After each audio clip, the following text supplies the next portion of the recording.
Gamers, remember when our heroines weren't just characters, but symbols that defined an era? They left a mark on our culture, sparking debates that lasted all night, fueled by nothing but passion. That impact is fading. Today, graphics can capture every wrinkle and bead of sweat and stunning detail. But when it comes to a distinct silhouette or memorable presence, those qualities are quietly being erased. The unique identity that once made these characters stand out is being flattened, sanitized, and tempered by corporate caution. Our heroines have been filtered through layers of approval, stripped of their edge and fear of controversy. This is a story of femininity in gaming today, why its decline matters, and why we're among the few noticing. There was a time when femininity existed unapologetically in games. Take Lara Croft, the icon of Tomb Raider. She wasn't a checkmark or a safe bet, she was bold, a confident adventurer who dared the impossible.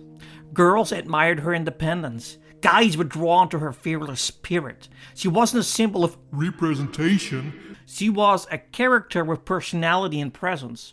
Her silhouette, her style, her attitude, it all came together authentically.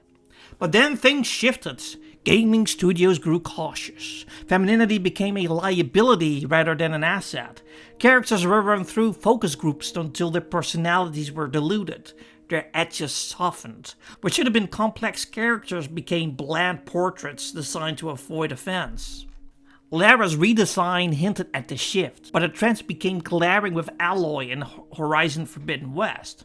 Her features, once sharp and weathered, were softened to the point where she seemed less a rugged survivor and more a polished, generic face. Similarly, Kay Fess from Star Wars Outlaws had an actress full of charisma. But her in-game model lacked that spark. Instead of an outlaw, she looked like an uninspired placeholder. This pattern isn't an accident or a result of poor craft. It's a consequence of corporate conservatism, driven by mandates to avoid exaggerated features and steer clear of stereotypes. Expressive smirks become risky. Distinctive forms are erased. The result? Heroines who are technically competent but creatively neutered. Here is the irony. The fans often blamed for toxicity are the ones keeping these characters alive in spirit.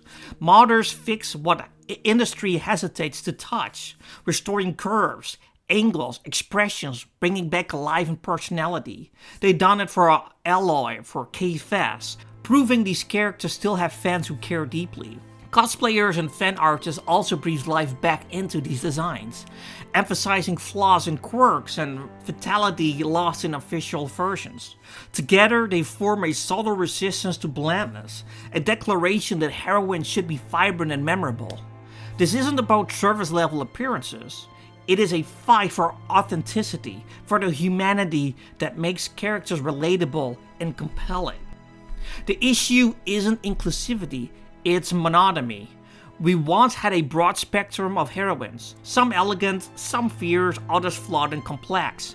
Today's offerings are funneled into a uniform template. Femininity and personality are muted until there's almost nothing left.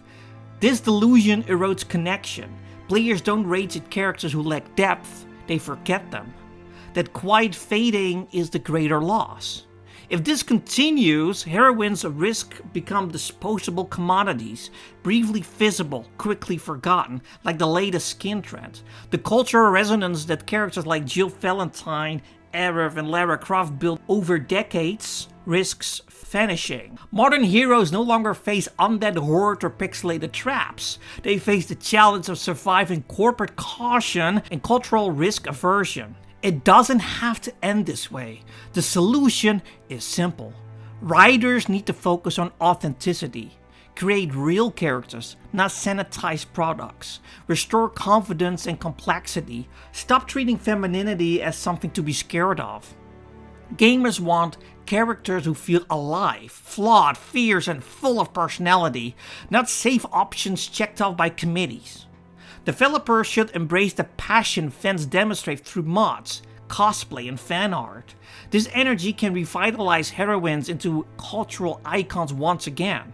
Characters who don't just sell games but spark conversations and leave lasting impressions. It is time storytellers remember their power to shape characters with risk, depth, and authenticity.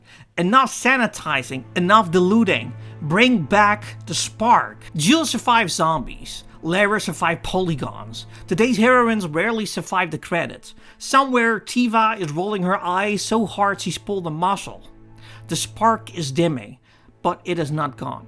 Gamers are the last keepers of that flame, and they demand more than blandness and checklists.